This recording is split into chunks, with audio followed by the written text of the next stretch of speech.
and who practiced with a major law firm for 25 years before he was appointed to the bench, the Arizona Superior Court in 2001.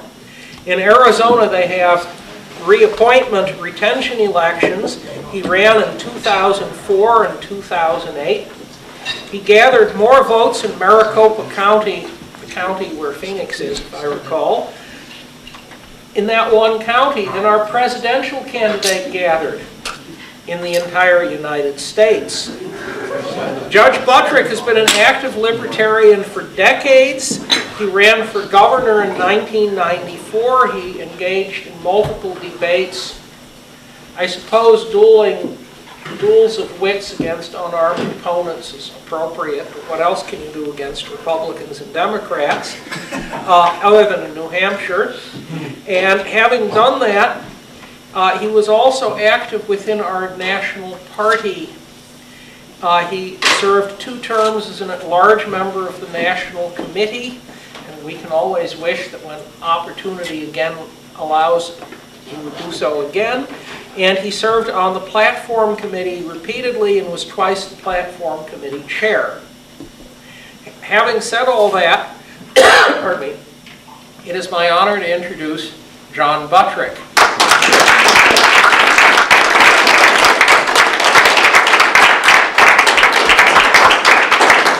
Thank you, George. I appreciate the kind words.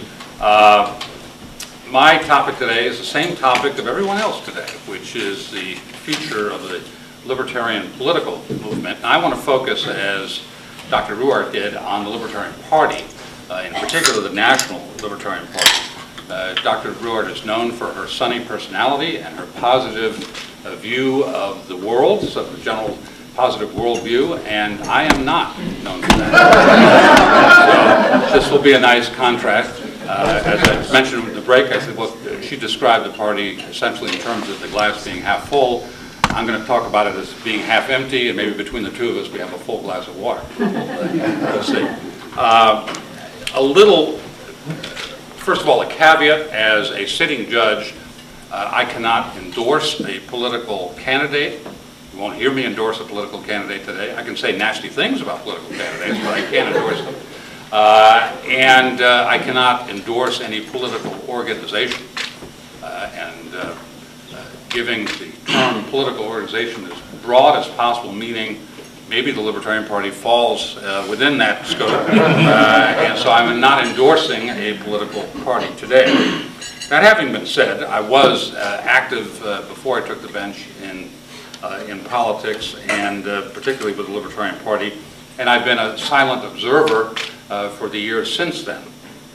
I attended the Portland Convention in 2006, and not as a delegate, but as an observer, and saw that platform that was referred to by George that had been crafted not by me, but primarily by members of the Platform Committee over many, many years, with many years of refinements, essentially gutted at that convention.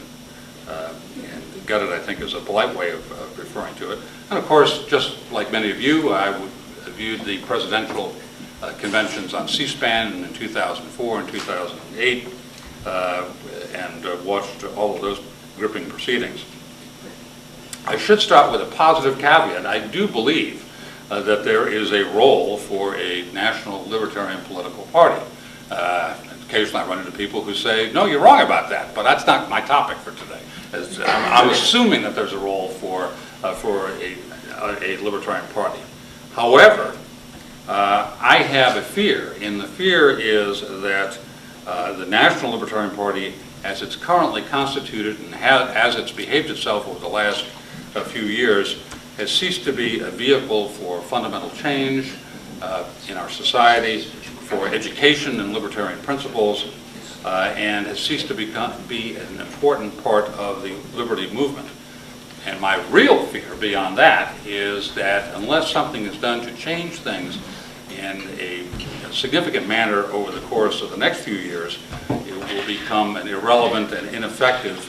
It will become irrelevant and ineffective on all those counts on a permanent basis, and will become little more than a footnote in obscure texts about American third-party political history. That's a grim view of things, but I have reasons for saying them, and I'm going to offer some of those for your consideration today. First of all, we have to go a little ways back, because it seems like a very odd thing for somebody to be saying, who was active in the parties in the 1990s and early part of the 2000s, to be talking about the demise of an organization that was just formed about in the early 1970s, so it's not as if we're talking about the Whig Party or whatever. This is something that was very recently formed and has achieved a significant amount of success in ballot status, and has over the years had active national presidential candidates in every election since 1972.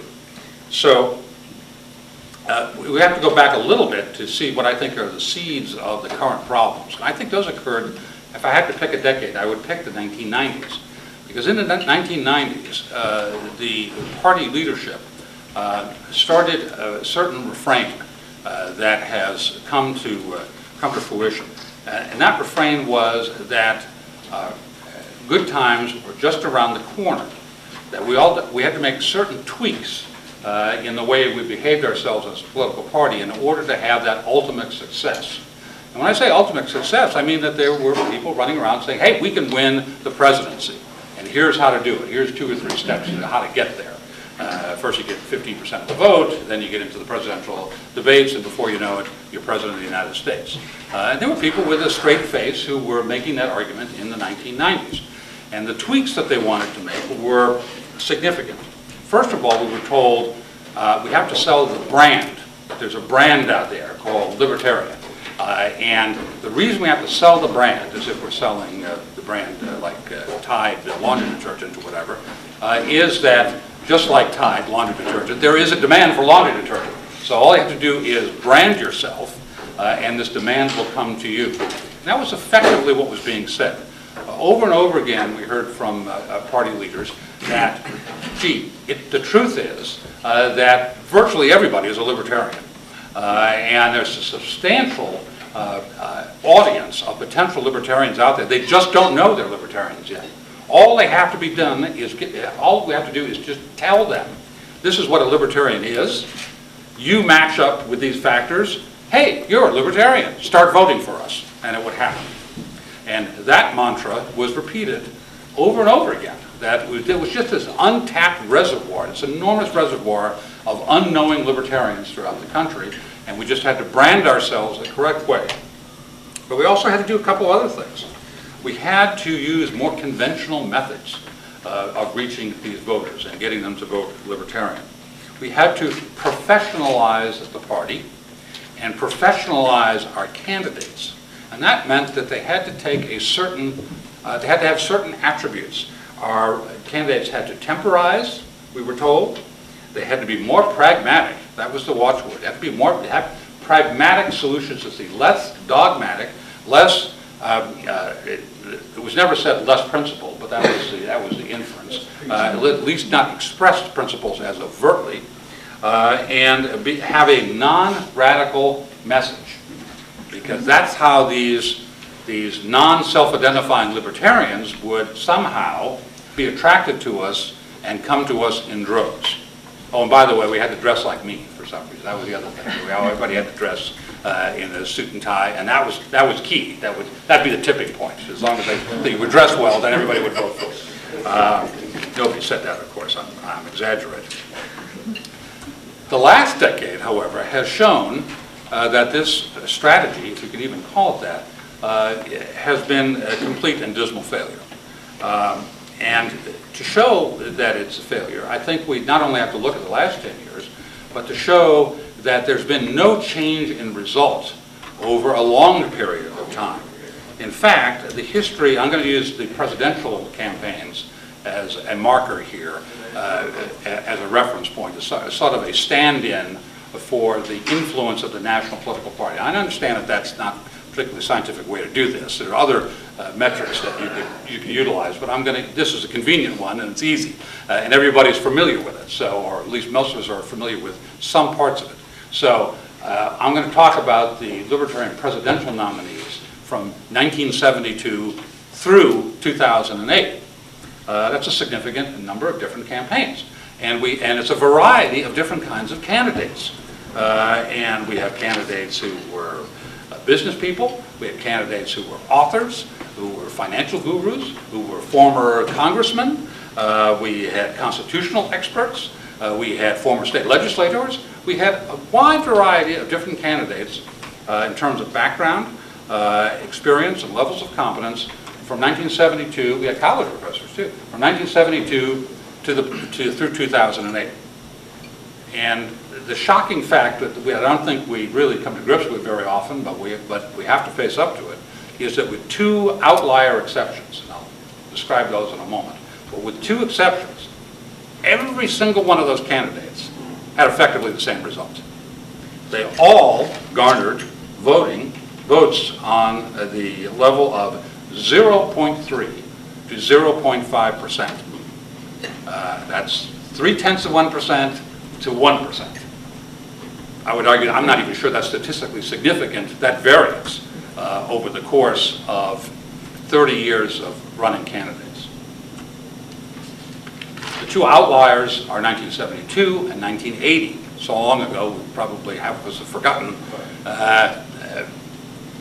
those names of the candidates or why they were outliers, but I'll take 2 seconds to explain that. In 1972, the candidate was the late John Hospers, who just recently passed away. Professor Hospers was only on the ballot in 2 states in 1972. I was lucky enough to be in one of those states, Colorado. I voted for him in 1972. Gives you an idea how old I am. So I was lucky enough to do that. But that, being on the ballot in 2 states, the number of votes that he collected, which was somewhere south of 4,000 votes, is sort of irrelevant in terms of this kind of analysis. Can't compare him to the national vote total. 1980 is an outlier for a completely different reason. Ed Clark was the nominee that year.